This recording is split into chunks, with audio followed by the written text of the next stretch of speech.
ಸೇವೆಗಳ ಸಮರ್ಪಣಾ ಸಮಾವೇಶವನ್ನ ಉದ್ಘಾಟನೆ ಮಾಡಿ ಉಪಸ್ಥಿತರಿರುವಂತಹ ಕರ್ನಾಟಕ ಘನ ಸರ್ಕಾರದ ಗೌರವಾನ್ವಿತ ಮುಖ್ಯಮಂತ್ರಿಗಳು, ಕರ್ನಾಟಕದ ಕಣ್ಮಣಿಗಳು ಆಗಿರುವಂತಹ ನಾಯಕರಾದಂತಹ ಸನ್ಮಾನ್ಯ ಸಿದ್ದರಾಮಯ್ಯ ಸಾಹೇಬ್ರೆ, ಅದೇ ರೀತಿ ಕಾರ್ಯಕ್ರಮದಲ್ಲಿ ಮುಖ್ಯಮಂತ್ರಿಗಳ ಜೊತೆ ಕೈಜೋಡಿಸಿರುವಂತಹ ಈ ರಾಜ್ಯದ ಗೌರವಾನ್ವಿತ ಉಪಮುಖ್ಯಮಂತ್ರಿಗಳು, ಜಲಸಂಪನ್ಮೂಲ ಸಚಿವರಾದಂತಹ ನಾಯಕರಾದಂತಹ ಡಿ.ಕೆ. ಶಿವಕುಮಾರ್ ಸಾಹೇಬ್ರೆ, ಈ ಕಾರ್ಯಕ್ರಮದ ನೇತೃತ್ವವನ್ನು ವಹಿಸಿ ಅಧ್ಯಕ್ಷತೆಯನ್ನು ವಹಿಸಿರುವಂತಹ ಬಹುಶಃ ಅತಿ ಹತ್ತಿರದ ದಿನಗಳಲ್ಲಿ ಜಿಲ್ಲಾ ಉಸ್ತುವಾರಿ ಸಚಿವರಾಗಿ ಬಹುಶಃ ನಮ್ಮೆಲ್ಲ ಸಮಸ್ಯೆಗಳಿಗೆ ಸ್ಪಂದಿಸಿ ಕಾರ್ಯಕ್ರಮದ ಯಶಸ್ವಿಗೆ ಸಹಕಾರವನ್ನು ನೀಡಿರುವಂತಹ ಘನ ಸರ್ಕಾರದ ಕಂದಾಯ ಸಚಿವರಾದಂತಹ ಶ್ರೀ ಕೃಷ್ಣ ಬೈರೇಗೌಡ ಸಾಹೇಬ್ರೆ, ಅದೇ ರೀತಿ ಪಿಡಬ್ಲ್ಯೂಡಿ ಮಿನಿಸ್ಟರ್ ಆದಂತಹ ಸತೀಶ್ ಜಾರಕಿಹೊಳಿ ಸಾಹೇಬ್ರೆ, ಮಹದೇವಪ್ಪ ಸಾಹೇಬ್ರೆ, ಜಮೀರ್ ಅಣ್ಣವರೇ, ವೇದಿಕೆ ಮೇಲೆ ಉಪಸ್ಥಿತರಿರುವ ಗೌರವಾನ್ವಿತ ಸಂಸದರೇ, ಎಲ್ಲ ಶಾಸಕ ಸ್ನೇಹಿತರೆ, ಶಿವಲಿಂಗೇಗೌಡ್ರೆ ಹಾಗೂ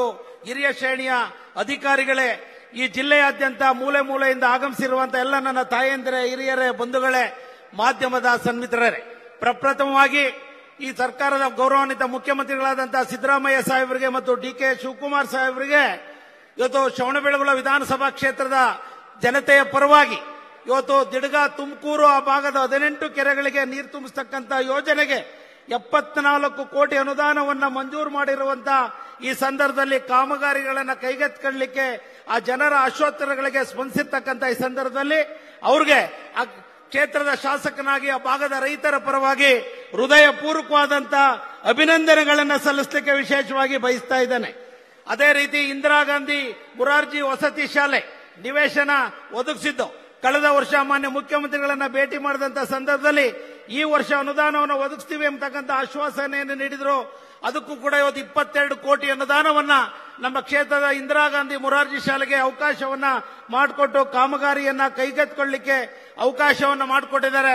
ಶ್ರೀ ಮಹದೇವಪ್ಪ ಸಾಹೇಬರಿಗೂ ಕೂಡ ವಿಶೇಷವಾಗಿ ನಾನು ಅಭಿನಂದನೆಗಳನ್ನು ಸಲ್ಲಿಸಲಿಕ್ಕೆ ವಿಶೇಷವಾಗಿ ಬಯಸ್ತಾ ಇದ್ದೇನೆ. ಈ ಸಂದರ್ಭದಲ್ಲಿ ಮಾನ್ಯ ಮುಖ್ಯಮಂತ್ರಿಗಳಿಗೆ ಗೌರವಾನ್ವಿತ ಸಚಿವ ವೃಂದದವರಿಗೆ ನಾನು ಮನವಿ ಮಾಡತಕ್ಕಂಥದ್ದು, ಕಳೆದ ಬಜೆಟ್ನಲ್ಲಿ ಬಹುಶಃ ಚನ್ನರಾಯಪಟ್ಟಣದಿಂದ ಮೈಸೂರಿಗೆ ಕೆಶಿಪ್ ರಸ್ತೆಯನ್ನು ಘೋಷಣೆ ಮಾಡಿದಿರಿ.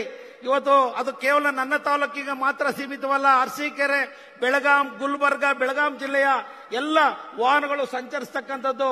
ದಯಮಾಡಿ ಸತೀಶ್ ಜಾರಕಿಹೊಳಿ ಸಾಹೇಬರು ಬೇಗ ಅದನ್ನ ಈಗಾಗಲೇ ಸರ್ವೆ ಕಾರ್ಯಕ್ಕೆ ಅವಕಾಶ ಮಾಡಿದ್ದಾರೆ. ಬೇಗ ಟೆಂಡರ್ ಕಾಮಗಾರಿಯನ್ನ ಪ್ರಕಟಣೆ ಮಾಡಿ ಕಾಮಗಾರಿಗಳನ್ನ ಕೈಗೆತ್ತಿಕೊಳ್ಳಲಿಕ್ಕೆ ಅವಕಾಶವನ್ನ ಮಾಡಿಕೊಡ್ಬೇಕು ಅಂತ ನಾನು ಈ ಸಂದರ್ಭದಲ್ಲಿ ವಿನಂತಿಯನ್ನ ಕೂಡ ಮಾಡಿ, ಏಕೆಂದ್ರೆ ಹೆಚ್ಚು ಮಾತಾಡ್ತಕ್ಕಂಥ ಅವಕಾಶ ಇಲ್ಲ. ಮಾನ್ಯ ಮುಖ್ಯಮಂತ್ರಿಗಳು, ಮಾನ್ಯ ಉಪಮುಖ್ಯಮಂತ್ರಿಗಳು ಮಾತಾಡೋರಿದ್ದಾರೆ.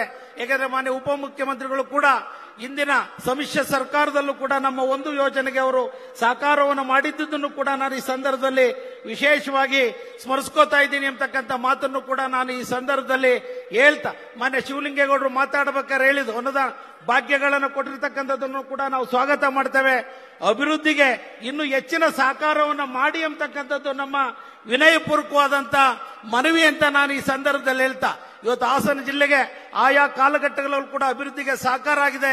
ಮಾನ್ಯ ಸಿದ್ದರಾಮಯ್ಯ ಸಾಹೇಬರಿಗೂ ಕೂಡ ನಮ್ಮ ಜಿಲ್ಲೆಯ ಚಿರಪರಿತು ಅವರ ಕಾಲಘಟ್ಟಗಳಲ್ಲಿ ಹೆಚ್ಚಿನ ಸಹಕಾರವನ್ನ ಇಂದಿನ ದಿನಮಾನಗಳಿಂದನೂ ಕೂಡ ನಮ್ಮ ಜಿಲ್ಲೆಗೆ ಸಹಕಾರವನ್ನ ಮಾಡಿರ್ತಕ್ಕಂಥದ್ದನ್ನ ನಾನು ಸ್ಮರಿಸಿಕೊಂಡು ಮತ್ತೊಮ್ಮೆ ಅಭಿನಂದನೆಗಳನ್ನ ಸಲ್ಲಿಸ್ತಾ, ಅದೇ ರೀತಿ ಪ್ರಗತಿ ಪದ ಯೋಜನೆ ಅಡಿನಲ್ಲಿ ಕೂಡಲೇ ಕಾಮಗಾರಿಗಳನ್ನು ಕೈಗೆತ್ತಿಕೊಳ್ಳಲಿಕ್ಕೆ ಅವಕಾಶವನ್ನ, ಗ್ರಾಮೀಣ ರಸ್ತೆಗಳ ಅಭಿವೃದ್ಧಿ ದೃಷ್ಟಿಯಿಂದ ಅವಕಾಶವನ್ನು ಮಾಡಿಕೊಡ್ಬೇಕು ಅಂತ ಮನವಿ ಮಾಡಿ, ಜಿಲ್ಲೆಯ ಪರವಾಗಿ ಕೃಷ್ಣ ಬೈರೇಗೌಡರು ಸಾಹೇಬ್ ಇವತ್ತು ಪೋಡಿ ಅಭಿಯಾನ ಎಂಬತಕ್ಕಂಥ ಒಂದು ಯೋಜನೆ ನಿಜವಾಗ್ಲೂ ಕೂಡ ರೈತರಿಗೆ ತುಂಬಾ ಅತ್ಯವಶ್ಯಕ ಆಗಿ ಬೇಕಾದಂತ ಒಂದು ಯೋಜನೆ.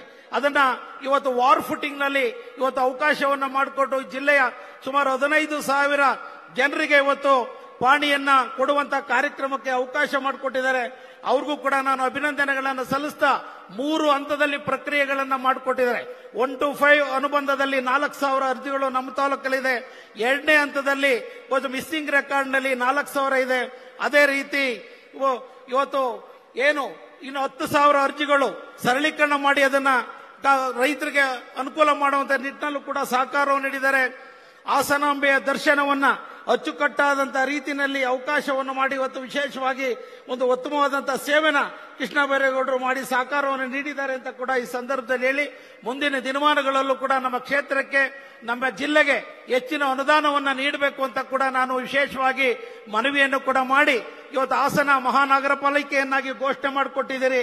ಇವತ್ತು ಹಾಸನಕ್ಕೆ ಮಾತ್ರ ಸೀಮಿತವಲ್ಲ, ಎಲ್ಲ ಜಿಲ್ಲೆಗೂ ಹಾಸನ ಕೇಂದ್ರ ಸ್ಥಾನ ಸೀಮಿತವಾಗಿರುವಂತಹ ಹಿನ್ನೆಲೆಯಲ್ಲಿ ಹೆಚ್ಚಿನ ಅನುದಾನವನ್ನು ಬಿಡುಗಡೆ ಮಾಡಿಕೊಡ್ಬೇಕು ಅಂತ ಮನವಿಯನ್ನ ಈ ಸಂದರ್ಭದಲ್ಲಿ ಮಾಡಿ, ಈ ಒಂದು ಕಾರ್ಯಕ್ರಮದ ಯಶಸ್ವಿಗೆ ಸಹಕರಿಸಿರುವಂತಹ ಸರ್ವರ್ಗೂ ಕೂಡ ವಂದನೆಗಳನ್ನು ಸಲ್ಲಿಸಿ ಮತ್ತೊಮ್ಮೆ ಮುಖ್ಯಮಂತ್ರಿಗಳಿಗೆ, ಉಪಮುಖ್ಯಮಂತ್ರಿಗಳಿಗೆ ಧನ್ಯವಾದಗಳನ್ನು ತಿಳಿಸಿ ನನ್ನ ಮಾತನ್ನ ಮುಗಿಸ್ತೇನೆ.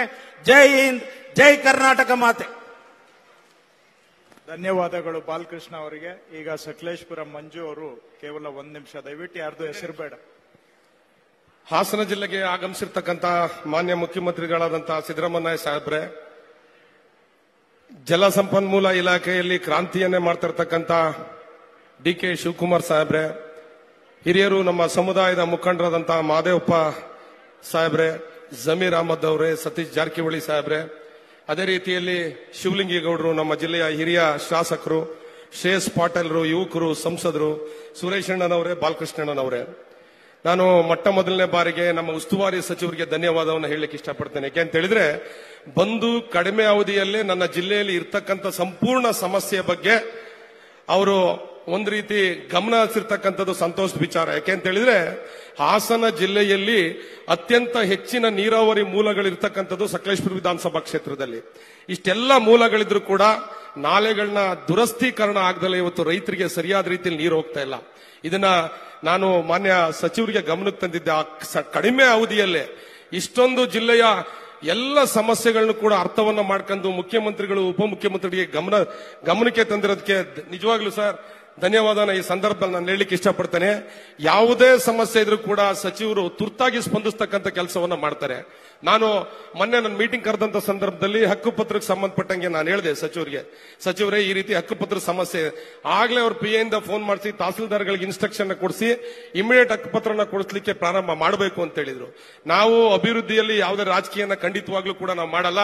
ಖಂಡಿತವಾಗ್ಲೂ ಕೂಡ ಮಾನ್ಯ ಏನು ಕಂದಾಯ ಇಲಾಖೆಗೆ ಉತ್ತಮವಾದ ವ್ಯಕ್ತಿಯನ್ನ ಸಚಿವರಾಗಿ ಮಾಡಿದಿರಾ, ಇದರಿಂದ ಜನಗಳಿಗೆ ಅನುಕೂಲ ಆಗಲಿ ಅಂತಕ್ಕಂಥದ್ದು ಬಿಟ್ರೆ ಬೇರೆ ಯಾವುದೋ ವೈಯಕ್ತಿಕ ಇಲ್ಲ. ಖಂಡಿತವಾಗ್ಲೂ ಕೂಡ ಕಂದಾಯ ಇಲಾಖೆಯಿಂದ ಹಲವಾರು ಸೇವೆಗಳನ್ನ ಈ ದಿನ ಕೊಡ್ತಾ ಇದ್ದೀರಾ. ನಿಮಗೂ ಮತ್ತೆ ನಿಮ್ಮ ಸಚಿವರ ಎಲ್ಲ ಸಚಿವರಿಗೂ ಕೂಡ ಅನಂತ ಧನ್ಯವಾದವನ್ನು ಹೇಳ್ತಾ, ಮಾನ್ಯ ಮುಖ್ಯಮಂತ್ರಿ, ಉಪಮುಖ್ಯಮಂತ್ರಿಗಳಿಗೆ ದಯವಿಟ್ಟು ನೀರಾವರಿಗೆ ಸಂಬಂಧಪಟ್ಟಂತ ಸಮಸ್ಯೆಗಳನ್ನ ಆದಷ್ಟು ಬೇಗ ಈ ಚಾನೆಲ್ನ ದುರಸ್ತಿ ಮಾಡೋದ್ರ ಮುಖಾಂತರ, ಮತ್ತೆ ಹಾಸನ ಜಿಲ್ಲೆಯಲ್ಲಿ ಅತ್ಯಂತ ಹೆಚ್ಚು ಮಳೆಯಾಗಿ ರೈತರುಗಳಿಗೆ, ಬೆಳೆಗಾರರಿಗೆ, ಕಾಫಿ ಇರ್ಬೋದು, ಏಲಕ್ಕಿ ಇರ್ಬೋದು, ಮೆಣಸು ಇರ್ಬೋದು, ಜೋಳ ಇರ್ಬೋದು, ಶುಂಠಿ ಇರ್ಬೋದು, ಅಡಿಕೆ ಇರ್ಬೋದು, ಎಲ್ಲ ರೈತರಿಗೂ ಕೂಡ ಗಮನದಲ್ಲಿಟ್ಟುಕೊಂಡು ತಾವು ಪರಿಹಾರನ ಕೊಡಬೇಕು ಅಂತೇಳಿ ಈ ಮೂಲಕ ಒತ್ತಾಯವನ್ನು ಮಾಡಿ ನನ್ನ 2 ಮಾತಿಗೆ ವಿರಾಮ ಹೇಳ್ತೀನಿ. ಜೈ ಹಿಂದ್, ಜೈ ಕರ್ನಾಟಕ ಮಾತೆ. ಸಮಯ ಬಹಳ ವಿಳಂಬ ಆಗ್ತಾ ಇದೆ. ನೀವು ಎಲ್ಲ ಬೇಗ ಬಂದಿರೋದ್ರಿಂದ ಈಗ ಕಾರ್ಯಕ್ರಮನೂ ವಿಳಂಬ ಆಗಿದೆ. ನಮ್ಮ ಸುರೇಶ್ ಅವರು ಮಾತಾಡಬೇಕು ಅಂತ ಇದ್ದಾರೆ, ಆದ್ರೂ ಮನವಿ ಮಾಡ್ತೇನೆ. ಈಗ ಸತೀಶ್ ಅಣ್ಣ ಅವರು 1-2 ನಿಮಿಷ ಮಾತಾಡ್ಬಿಡ್ಲಿ, ಆಮೇಲೆ DCM CM ಅವರು ಮಾತಾಡ್ತಾರೆ. ಆಮೇಲೆ ನೋಡೋಣ, ಆಮೇಲೆ ಏನಾದ್ರು ಟೈಮ್ ಆದ್ರೆ.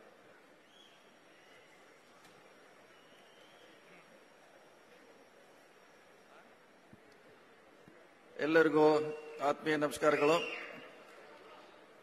ಪ್ರಗತಿ ಹಾದಿಯಲ್ಲಿ ಹಾಸನ ಜಿಲ್ಲೆಯ ವಿವಿಧ ಇಲಾಖೆಗಳ ಕಾರ್ಯಕ್ರಮದ ಉದ್ಘಾಟಕರು, ಶಂಕುಸ್ಥಾಪನೆ ಮಾಡಿದಂಥ ರಾಜ್ಯದ ಮುಖ್ಯಮಂತ್ರಿಗಳಾದ ಸನ್ಮಾನ್ಯ ಸಿದ್ದರಾಮಯ್ಯನವರೇ, ಉಪಮುಖ್ಯಮಂತ್ರಿಗಳು ಸನ್ಮಾನ್ಯ ಶ್ರೀ DK ಶಿವಕುಮಾರ್ ಅವರೇ, ಕಾರ್ಯಕ್ರಮದ ಅಧ್ಯಕ್ಷರು ಕಂದಾಯ ಸಚಿವರಾದ ಕೃಷ್ಣ ಬೈರೇಗೌಡ ಅವರೇ, ಇನ್ನೋರ್ವ ಸಮಾಜ ಕಲ್ಯಾಣ ಸಚಿವರು ಆತ್ಮೀಯರಾದ ಡಾಕ್ಟರ್ SC ಮಹದೇವಪ್ಪನವರೇ,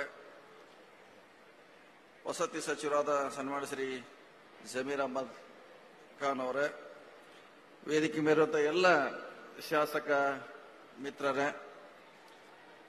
ಈ ಕಾರ್ಯಕ್ರಮದಲ್ಲಿ ಭಾಗವಹಿಸಿದ ಎಲ್ಲ ಆತ್ಮೀಯ ಬಂಧುಗಳೇ, ಮಾಧ್ಯಮದ ಮಿತ್ರರೇ, ವಿವಿಧ ಇಲಾಖೆಗಳ ಸೇವೆಗಳನ್ನ, ಕಾರ್ಯಕ್ರಮಗಳನ್ನ ಸಮರ್ಪಣೆ ಮಾಡುವಂತ ಒಂದು ಶುಭ ದಿನ. ಅದರಲ್ಲಿ ವಿಶೇಷವಾಗಿ ನಮ್ಮ ಕಂದಾಯ ಇಲಾಖೆ ಸೇರಿದಂತ ಹಲವಾರು ವರ್ಷಗಳಿಂದ ನೆನಗುದಿಗೆ ಬಿದ್ದಿರುವಂತ ಸುಗಮ ಮಾಡಬೇಕು, ರೈತರಿಗೆ ಸರಳೀಕರಣ ಆಗಬೇಕು, ಅವರ ಮನೆ ಬಾಗಿಲಿಗೆ ಸೇವೆ ಆಗಬೇಕಂತ ಕೃಷ್ಣ ಬೈರೇಗೌಡರು ಕಳೆದ 30 ತಿಂಗಳಿಂದ ಬಹಳಷ್ಟು ಕಷ್ಟಪಟ್ಟು ರೈತರಿಗೆ ಅನುಕೂಲ ಆಗಲಿಕ್ಕೆ ಇಡೀ ರಾಜ್ಯದಲ್ಲಿ, ಕೇವಲ ಹಾಸನ ಜಿಲ್ಲೆಗೆಲ್ಲ ಇಡೀ ರಾಜ್ಯದಲ್ಲಿ ಒಂದು ಉತ್ತಮವಾದಂತ ಆ ಇಲಾಖೆಯನ್ನು ಒಯ್ಯುವಂತ ಪ್ರಾಮಾಣಿಕ ಪ್ರಯತ್ನ ಮಾಡಿದರೆ ಅದರ ಲಾಭ ಇವತ್ತು ಇಡೀ ರಾಜ್ಯಕ್ಕೆ ಸಿಗ್ತಾ ಇರೋದು ನಮಗೆಲ್ಲ ಹೆಮ್ಮೆಯ ವಿಷಯ. ಅದೇ ರೀತಿ ಸಮಾಜ ಕಲ್ಯಾಣ ಇಲಾಖೆ ಹಲವಾರು ಹಾಸ್ಟೆಲ್ಗಳಿರಬಹುದು, ಅದೇ ರೀತಿ ವಸತಿ ಇಲಾಖೆಯಿಂದ ಮನೆಗಳಿರಬಹುದು ಅಥವಾ ಅಲ್ಪಸಂಖ್ಯಾತರ ವಸತಿ ಶಾಲೆಗಳನ್ನ ಮಾಡುವಂತ ಪ್ರಯತ್ನ ಇವತ್ತು ಆಗಿದೆ ಅನ್ನೋ ಮಾತನ್ನ ಹೇಳುತ್ತಾ, ವಿಶೇಷವಾಗಿ ಕಳೆದ 3 ವರ್ಷಗಳಿಂದ ಹಾಸನ ಜಿಲ್ಲೆಗೆ ನಮ್ಮ ಇಲಾಖೆಯಿಂದ ಸುಮಾರು 300 ಕೋಟಿಗಳನ್ನ ಎಲ್ಲ ಕಾನ್ಸ್ಟಿಟ್ಯೂನ್ಸಿ ಕೊಡುವಂತ ಪ್ರಯತ್ನವನ್ನ ನಾವು ಮಾಡಿದೀವಿ. ಇನ್ನು ಬಹಳಷ್ಟು ಕೊಡಬೇಕಾಗಿದೆ, ಇನ್ನು ಬಹಳಷ್ಟು ಹೊಸ ರಸ್ತೆ ಮಾಡಬೇಕಾಗಿದೆ, ದುರಸ್ತಿಗಳು ಮಾಡಬೇಕಾಗಿದೆ, ಸೇತುವೆಗಳನ್ನು ಮಾಡುವಂತ ಪ್ರಯತ್ನ ನಮ್ಮ ಇಲಾಖೆ ಮಾಡ್ತದೆ ಅಂತ ಹೇಳಲಿಕ್ಕೆ ನನಗೆ ಬಹಳ ಹೆಮ್ಮೆ ಆಗ್ತದೆ. ಪ್ರಥಮ ಬಾರಿಗೆ ಕಳೆದ 10 ವರ್ಷಗಳಲ್ಲಿ ಯಾವುದೇ ಸೇತುವೆಗಳನ್ನ ನಾವು ಮಾಡಲಿಕ್ಕೆ ಪ್ರಯತ್ನ ಮಾಡಲಿಕ್ಕಿಲ್ಲ 10 ವರ್ಷಗಳಲ್ಲಿ. ಈ ಸಾರಿ ವಿಶೇಷವಾಗಿ ಮುಖ್ಯಮಂತ್ರಿಗಳು ನಮ್ಮ ಇಲಾಖೆಗೆ ಹೊಸ ಸೇತುವೆ ನಿರ್ಮಾಣ ಮಾಡಲಿಕ್ಕೆ ರಾಜ್ಯದಲ್ಲಿ ಸುಮಾರು 2,000 ಕೋಟಿಗಳನ್ನ ಮಂಜೂರು ಮಾಡೋದ್ರಿಂದ ಅದರ ಲಾಭ ಇವತ್ತು ಬಹುಶಃ ಹಾಸನ ಕೂಡ ಆಗ್ತದೆ. ನನಗೆ ಬಹಳ ಹೇಳಲಿಕ್ಕೆ ಅನೌನ್ಸ್ ಮಾಡಲಿಕ್ಕೆ ಹೆಮ್ಮೆ ಕೂಡ ಐತೆ. ವಿಶೇಷವಾಗಿ ಸಂಸದರಾದ ಶ್ರೇಯಸ್ ಪಟೇಲ್ ಅವರು, ಬೇಲೂರಿನ ಶಾಸಕರಾದ ಸುರೇಶ್ ಅವರು ಪದೇ ಪದೇ ನಮಗೆ ಮನವಿ ಮಾಡೋದ್ರಿಂದ ಬೇಲೂರಿನಲ್ಲಿ ಯಗಚಿ ನದಿಗೆ ಸುಮಾರು 50 ಕೋಟಿ ರೂಪಾಯಿದಲ್ಲಿ ನಾವು ಬ್ರಿಡ್ಜ್ ಅನ್ನು ಈ ಸಾರಿ ಸ್ಯಾಂಕ್ಷನ್ ಮಾಡಿ ಕೊಡ್ತಾ ಇದ್ದೇವೆ. ಅದೇ ರೀತಿ ಸಂಸದರಾದ ಶ್ರೇಯಸ್ ಪಟೇಲ್ ಮತ್ತು ಅಲ್ಲಿ ಸ್ಥಳೀಯ ಶಾಸಕರು ಮಂಜು ಅವರ ಬೇಡಿಕೆ ಮೇರೆಗೆ ಕೊಳ್ಳೂರು ಮತ್ತು ಕಟ್ಟಿಪುರ ಕಾವೇರಿ ನದಿಗೆ ಶಾರ್ಟ್ ಮಾಡಲಿಕ್ಕೆ ಸುಮಾರು 45 ಕೋಟಿ ರೂಪಾಯಿಯಲ್ಲಿ ಒಂದು ಬ್ರಿಡ್ಜ್ ಅನ್ನು ಕೂಡ ನಾವು ಈ ಸ್ಯಾಂಕ್ಷನ್ ಮಾಡಿದ್ದೇವೆ. ಮೊದಲನೇ ಹಂತದಲ್ಲಿ ಇವೆರಡನ್ನು ಮಾತ್ರ ಆಯ್ಕೆ ಮಾಡಿದ್ದೇವೆ. ಇನ್ನು ಎರಡನೇ ಹಂತ, ಮೂರನೇ ಹಂತದಲ್ಲಿ ಕೂಡ ಯಾವುದು ಶಾರ್ಟೆಸ್ಟ್ ರೂಟ್ ಆಗ್ತಾ ಇದೆ ಮೊದಲು ಅದನ್ನು ಆಯ್ಕೆ ಮಾಡಿದ್ದೀವಿ ಮತ್ತು ಅತ್ಯಂತ ದುರಸ್ತಿ ಮಾಡಲಾಗದಿರುವಂತ ಹೊಸದನ್ನು ಕಟ್ಟುವಂತ ಪ್ರಯತ್ನ ನಮ್ಮ ಇಲಾಖೆಯಿಂದ ಆಗ್ತದೆ ಅಂತ ಹೇಳಕ್ಕೆ ನನಗೆ ಸಂತೋಷ ಆಗ್ತಾ ಇದೆ. ಇದರ ಜೊತೆಗೆ ಸುಮಾರು ಈ ಹಿಂದೆ ನಾನು ಅರಣ್ಯ ಸಚಿವರಾದಾಗ ಈ ಆನೆ ಹಾವಳಿ ತಪ್ಪಿಸಲಿಕ್ಕೆ ಬ್ಯಾರಿಕೇಡ್ ಅನ್ನ ನಿರ್ಮಾಣ ಮಾಡಲಿಕ್ಕೆ ನಾವು ಪ್ರಯತ್ನ ಮಾಡಿದ್ದೇವೆ. ಆ ಅವಧಿಯಲ್ಲಿ ಸುಮಾರು 100 ಕಿಲೋಮೀಟರ್ ಅನ್ನ ನಾವು ಮಾಡುವಂತ ಪ್ರಯತ್ನ ಮಾಡಿ ಬಹುಶಃ ನಮ್ಮ ಹಿಂದೆ ಕುಮಾರಸ್ವಾಮಿ ಅವರು ಇದ್ದಾಗ ಆ ಹಳ್ಳಿಗಳಿಗೆ ವಿಸಿಟ್ ಮಾಡಿ ಅಲ್ಲಿ ಬ್ಯಾರಿಕೇಡ್ ಮಾಡುವಂತ ನಿರ್ಮಾಣ ಮಾಡಿದ್ದೇವೆ. ಅದು ನಿರಂತರವಾಗಿ ಈ ಕೂಡ ಮುಂದುವರಿತಾ ಇದೆ ಅನ್ನೋ ಮಾತನ್ನ ನನಗೆ ಹೇಳಲಿಕ್ಕೆ ಸಂತೋಷ ಆಗ್ತಾ ಇದೆ. ಇನ್ನು ಟನಲ್ ಒಂದು ಇದೆ, ನ್ಯಾಷನಲ್ ಹೈವೇದವರಿಗೆ ನಮ್ಮ ಇಲಾಖೆಯಿಂದ ಈಗಾಗಲೇ NOC ಅನ್ನು ಕೊಟ್ಟಿದ್ದೇವೆ. ಟನಲ್ ಮಾಡುವಂತ ಕೆಲಸ ಅದು ಆ ಇಲಾಖೆಗೆ ಸಂಬಂಧಪಟ್ಟದ ಹೇಳಿಕೆ ನಾನು ಯಾಕೆ ಬಹಳ ಸಾರಿ ಚರ್ಚೆ ಆಗ್ತಾ ಇದೆ, ನಮ್ಮಿಂದ ಉಳಿದಿಲ್ಲ, ಅದು ನಾವು NOC ಅನ್ನು ಈಗಾಗಲೇ ನಮ್ಮ ಇಲಾಖೆಯಿಂದ ಕೊಟ್ಟಿದ್ದೇವೆ. National highway authority of India ಆ ಕೆಲಸ ಮಾಡಬೇಕಾಗಿದೆ. ವಿಶೇಷವಾಗಿ ಕೃಷ್ಣ ಬೈರೇಗೌಡರು ಒಂದು ಮಾತನ್ನು ಹೇಳಿದ್ರು, ನಮ್ಮ ಎಲ್ಲಾ ಕಾಲುವೆಗಳು ಕೂಡ ಬಹಳಷ್ಟು ಹಳೇದಾಗಿದೆ, ನಮ್ಮಲ್ಲಿ ಕೂಡ ಇದೆ.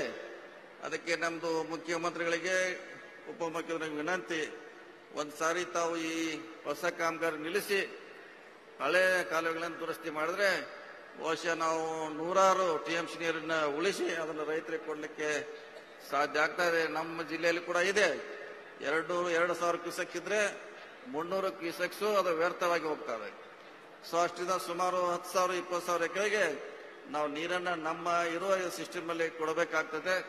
ಅದಕ್ಕೆ ಮುಖ್ಯಮಂತ್ರಿಗಳು ಉಪಮುಖ್ಯಮಂತ್ರಿಗಳು ದುರಸ್ತಿಗೆ ತಾವು ಹೆಚ್ಚು ಒತ್ತನ್ನು ಕೊಟ್ಟರೆ ಇದ್ದ ನೀರನ್ನು ಬಳಸಲಿಕ್ಕೆ ನಮಗೆ ಬಹಳಷ್ಟು ಅನುಕೂಲ ಆಗ್ತೈತೆ ಅನ್ನೋ ಮಾತನ್ನು ಹೇಳುತ್ತಾ, ಸೊ ಇವತ್ತು ಬಹಳಷ್ಟು ಸರ್ಕಾರದ ಯೋಜನೆಗಳನ್ನ ಹಾಸನ ಜಿಲ್ಲೆಗೆ ಕೊಡುವಂತ ಇವತ್ತು ಒಳ್ಳೆಯ ಕಾರ್ಯಕ್ರಮ ನಮ್ಮ ಸರ್ಕಾರದಿಂದ ಆಗಿದೆ. ಮುಂದೆ ಕೂಡ ಸನ್ಮಾನ್ಯ ಸಿದ್ದರಾಮಯ್ಯ ಅವರ ನೇತೃತ್ವದಲ್ಲಿ ಇನ್ನು ಬಹಳಷ್ಟು ರಾಜ್ಯ ಈ ಜಿಲ್ಲೆ ಪ್ರಗತಿಯತ್ತ ಸಾಗಲಿ ಅನ್ನೋ ಮಾತನ್ನು ಹೇಳುತ್ತಾ ನಾನು ಮಾತು ಮುಗಿಸ್ತೀನಿ. ನಮಸ್ಕಾರ ಎಲ್ಲರಿಗೂ.